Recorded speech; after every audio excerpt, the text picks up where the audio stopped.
Hello, and we're back for part 2 of a redstone tutorial. Again, I have with me a complete and utter newbie to redstone, who only knows what we've learnt in our previous tutorials, or the one before this, so part 1.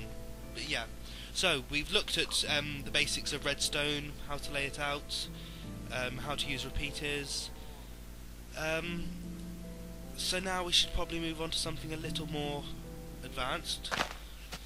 So, let's have a look at buttons. Buttons are really good because they only power redstone for a few ticks or a few moments, you know. They don't keep it, it's not like a switch or a torch. Torch permanently power, whereas the button just sends a blip. And it'll send out through the back of a block, it'll come through the side of a block, it will go to the top of a block, it can go to the bottom of a block,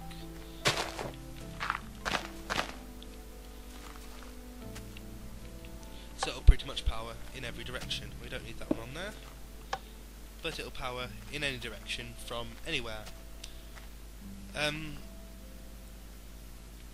And going back to torches, which I briefly talked about in part 1, if you power the block below a redstone torch, the torch will turn off, and that has a 1 tick delay, the same as a repeater.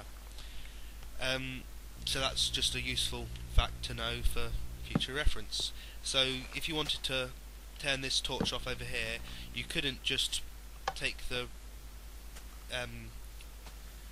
redstone current straight to the torch. It has to power the block that the torch is attached to. So the torch is attached to this block, and if we power that block, the torch turns off. So it doesn't have to be on the top, it can be on the side of a block, anywhere. It can't be below the block because redstone torches can't attach to the bottom of a block, as I'll show you now. It won't attach to that block, it'll attach to the one below. Now ignore that flashing, that was rather complicated, and we'll look at that later. So yeah, it'll turn all of those torches off and all of the torches on. As well as powering a block, and we're back in the morning through redstone. So, redstone torches.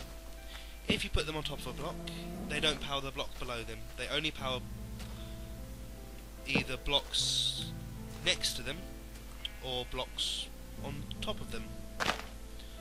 So, if we put a redstone torch here,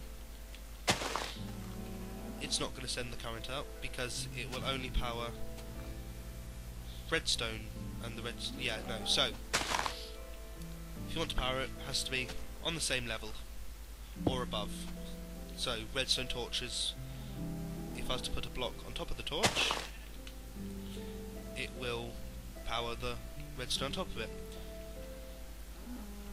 which I can then bring down to the rest of my redstone.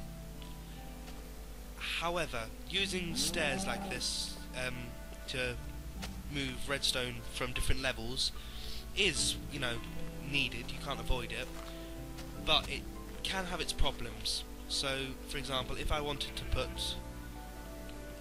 put a block there, it's not going to affect it because this block is getting powered by that torch. So, blocks, when they're powered, as we know, they power in every direction from them, which we saw with our button. So it's going to power across to the redstone. But if we put a block here, it cuts off the connection because the redstone can't get through. As you see, the redstone goes down the side of the block, which doesn't really work because it's dust. I don't know, it must be some sort of sticky dust. Anyway, so it comes off the side of the block, down and across, but it can't come past the block here. And if we were to raise the other side, the redstone current doesn't pass through the blocks because redstone dust won't power a block. Only torches, buttons, levers and power supplies will do that. So we have to make sure that our redstone current, redstone dust, redstone line is free of obstacles and blockages and other things. As for the use of redstone in a usual Minecraft game, there's really only about 4 or 5 different uses for it.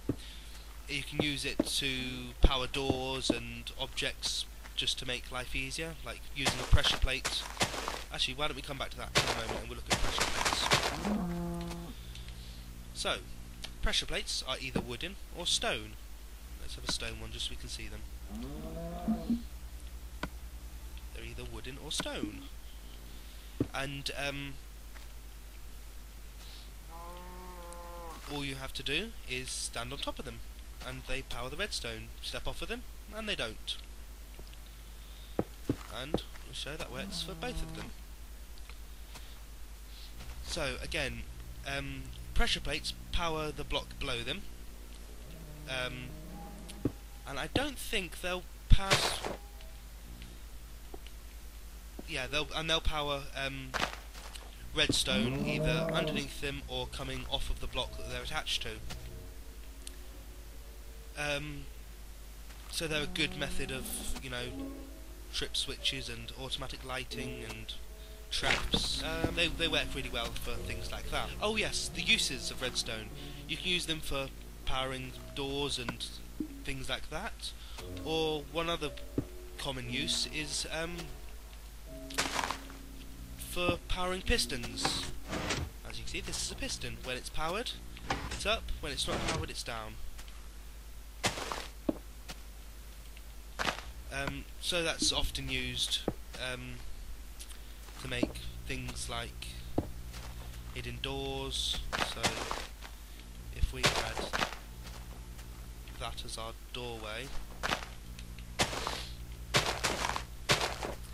and if we were to power it, no, of course, I can't power it on the same level. So when powering a piston, the redstone has to go either into a block that is touching the piston, and it's go straight in, or into the piston itself. So the simplest way of powering two pistons like this would be just to loop it round. So effectively there, say this was the side of a cliff or something, you've got a nice hidden door. So you just have to disconnect the power and your doorway's open. And you could just simply power it on the other side and your door's closed again. But this doesn't really work for hidden because you can see there's a torch with redstone going into the side of a cliff. Move out the way, sheep. So you need a bit more knowledge of redstone in order to make an effective hidden door, and also you've got a nice cliff and you see there's a nice doorway shape inside the cliff. So you'll need to learn some more advanced techniques to hide that effectively. So I think that's where this tutorial is going. I think we're going to start in our next part by looking at how to build a hidden door. So join us again for part 2, and I'm hoping this hasn't gone over time. No, we've just about got enough time. So yeah, join us again for part 3 where we'll be building a hidden piston door. Bye. Okay, just to clear things up, I'm going to re-explain this bit because I didn't do it very well.